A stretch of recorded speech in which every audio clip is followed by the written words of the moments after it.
ఈ కార్యక్రమాన్ని ఏర్పాటు చేసి అధ్యక్షత వహిస్తున్న స్వదేశీ జాగరణ మంచు నాయకులు, ఈ కార్యక్రమ సభాధ్యక్షులు గౌరవనీయులు అపాల్ ప్రసాద్జీ గారు, వేదికపై ఆశీనులైన పెద్దలందరికీ, కార్యక్రమానికి హాజరైన పద్మశాలి నీలకంఠం సమాజం పెద్దలందరికీ నేను నమస్కారం తెలియజేస్తున్నాను. తెలంగాణ ఉద్యమాన్ని తెలియజేస్తున్నాను. ఇంతకుముందు చాలామంది పెద్దలు మాట్లాడినారు. దుబ్బాకలున్న చేనేత కార్మికుల కష్ట నష్టాలు దాదాపు ఈరోజు స్వదేశీ జాగరణ మంచు చేపట్టిన ఉద్యమంతో ఒక జాతీయ స్థాయిలో వెళ్ళిన విషయం వాస్తవమే. వాస్తవంగా మరి వేదిక మీద ఉన్న పెద్దలకు కూడా కొన్ని తెలవాలి. ఇక్కడ దుబ్బాకల చేనేత కార్మికుల ఆత్మహత్య అనేది దాదాపు 1995 కంటే ముందు నుంచే 92, 93 నుంచే మరి చేనేత కార్మికుల ఆత్మహత్యలు ఇక్కడ ప్రారంభమైనవి. అప్పుడు ఎవరు పట్టించుకోలేదు. వాస్తవం కేవలం పత్రికలలో రాసి మరి పత్రికల్లో సీరియల్ కథనాలను పెట్టి, అప్పుడు ఇంత పెద్ద ఎలక్ట్రానిక్ మీడియా లేదు, అయినా ఒక జాతీయ స్థాయికి ఈ దుబ్బాక చేనేతల ఆత్మహత్యలను తీసుకొచ్చింది ఇక్కడ పత్రికా విలేకరులే. అయితే ఇంత జరుగుతున్నప్పటికీ ఇన్ని ఏళ్ల సుదీర్ఘ ఉద్యమంలో మరి ప్రభుత్వం కూడా ఎన్నోసార్లు హామీ ఇచ్చింది. కనీసం ఆత్మహత్యల నుంచి రక్షించడానికి సిరిసిల్ల ప్రాంతంలో అక్కడ కూడా చేనేత కార్మికుల మీద ప్రేమతో కాదు, తెలంగాణ ఉద్యమాన్ని బొందబెట్టడానికి అక్కడున్న చేనేత కార్మికులందరికీ మేము అంత్యోదయ కార్డులు ఇస్తామని ప్రభుత్వం ప్రకటించింది. అయినా అక్కడ కూడా పూర్తి న్యాయం జరగలేదు. ఆ పూర్తి మరి ప్యాకేజ్ అన్న కనీసం పిడికెడు బియ్యం ఒక పూట గడపడానికి ఈమని ఇక్కడ మరి స్వదేశీ జాగరణ మంచి ఆధ్వర్యంలో పెద్ద ఎత్తున ఉద్యమం జరిగింది. శాసనసభలో కూడా డైరెక్ట్ ముఖ్యమంత్రి అప్పుడున్న రాజశేఖర రెడ్డి గారిని కూడా అడగడం జరిగింది. ఇప్పటికి కూడా ఆ ప్యాకేజ్ రాలేదు. 400 కార్డులు అంటున్నారు. 400 కార్డులల్లో నిజమైన గరీబ్ వాళ్ళ పేర్లు తక్కువ ఉన్నాయి, ఇంతో 2 పూటలు తినగలిగిన వాళ్ళ పేర్లు ఎక్కువ ఉన్నాయి. మరి ఆ విషయంలో మన చేనేత సహకారం పెద్దలందరూ కూడా ఆలోచించి ఆత్మవిమర్శ చేసుకొని నిజమైన గరీబ్ వాళ్ళ పేర్లను ఉంచి కొంచెం డబ్బున్న పేర్లను మనముగా తొలగించాలి. మనకి ఇంకోళ్ళు తొలగించాల్సిన అవసరం లేదు. మనగా ఒక గ్రామ సభ లెక్క ఏర్పాటు చేసుకొని తొలగించుకొని కనీసం ఆ పథకాన్ని పేదలకు వచ్చేటట్టు చూడాల్సిందిగా మేము విజ్ఞప్తి చేస్తున్నాం.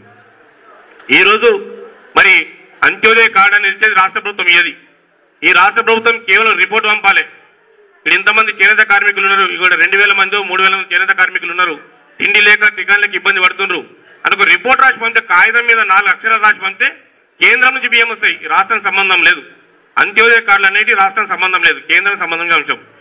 కనీసం రిపోర్ట్ చేయడానికి కూడా ఈ అధికారులకు ధైర్యం వస్తలేదు. ఇంతకుముందు అన్నగారు చెప్పినట్టు మరి మన తెలంగాణ భూములన్నింటిలో ఆంధ్రలకు దారాదత్తం చేయడానికి 1000 కోట్ల భూములేమో రాసిస్తారు ఉత్త కాగితం, తెల్ల కాగితం మీద. కానీ ఈ అంత్యోదయ కార్డుల కోసం 4 అక్షరాలు నిజమే. ఇక్కడ 2000 మంది గరీబ్ వాళ్ళు ఉన్నారు, వీళ్ళకి ఇవ్వాల్సిందే రాస్తే కథం వచ్చేస్తాయి. కేంద్రం సిద్ధంగా ఉన్నది, రాష్ట్రం రాస్తలేదు.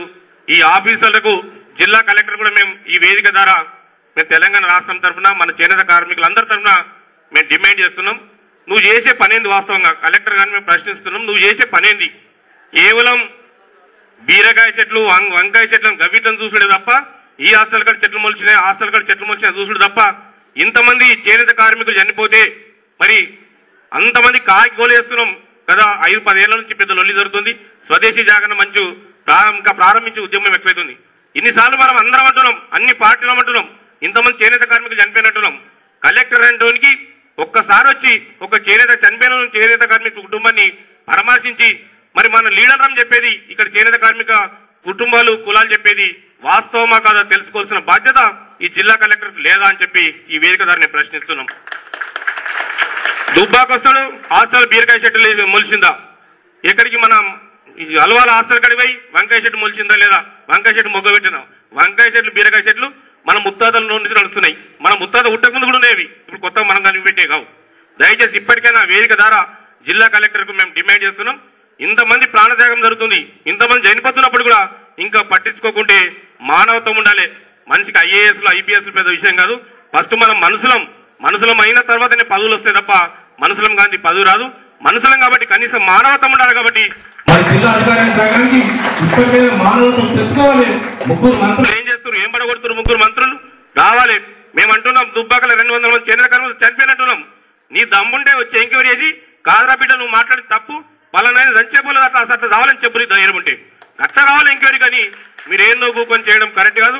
ఇప్పటికైనా ప్రభుత్వానికి మేము విజ్ఞప్తి చేస్తున్నాం, రిక్వెస్ట్ చేస్తున్నాం, దండం పెడుతున్నాం. ఖచ్చితంగా చేనేత కార్మికుల కోసం ముఖ్యమంత్రి ఇంతకుముందు రాజశేఖర్ అడిగినాం ఒక ప్రత్యేకమైన రెసిడెన్షియల్ స్కూల్ కట్టాలని చెప్పి.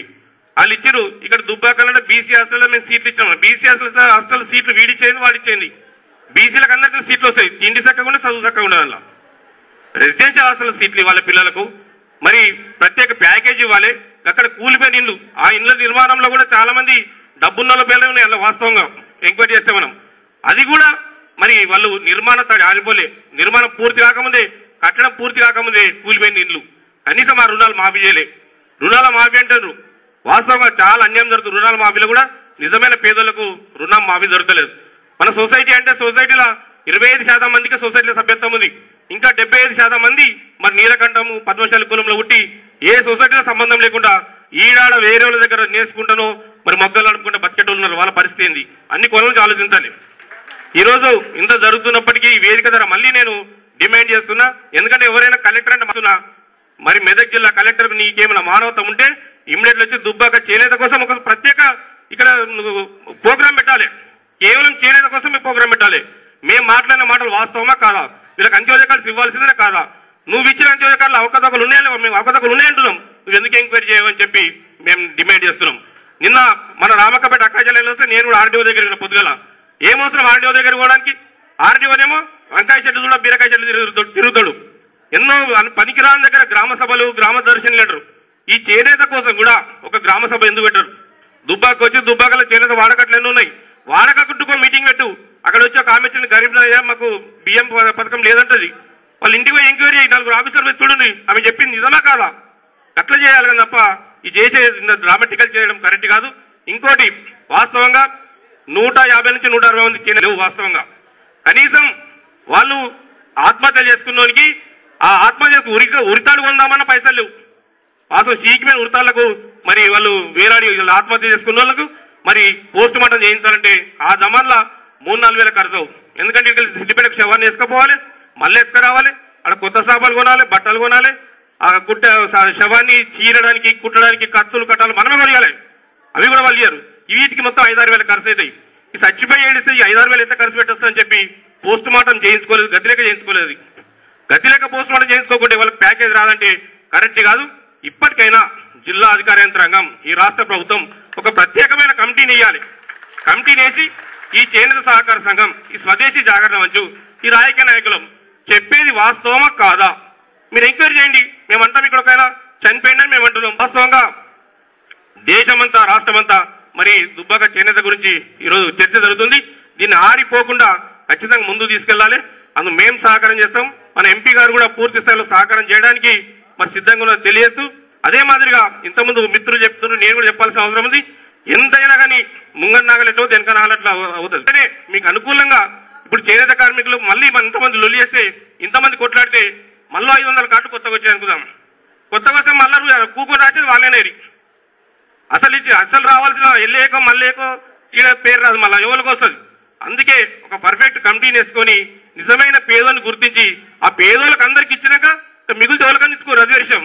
ముఖ్యంగా పేదోళ్ళకు ముందుగా న్యాయం జరిగేటట్టు చేయాలని చెప్పి మరి ఉద్యమానికి పూర్తి స్థాయిలో మేము మద్దతు ఇస్తామని చెప్పి తెలియజేస్తూ అవకాశం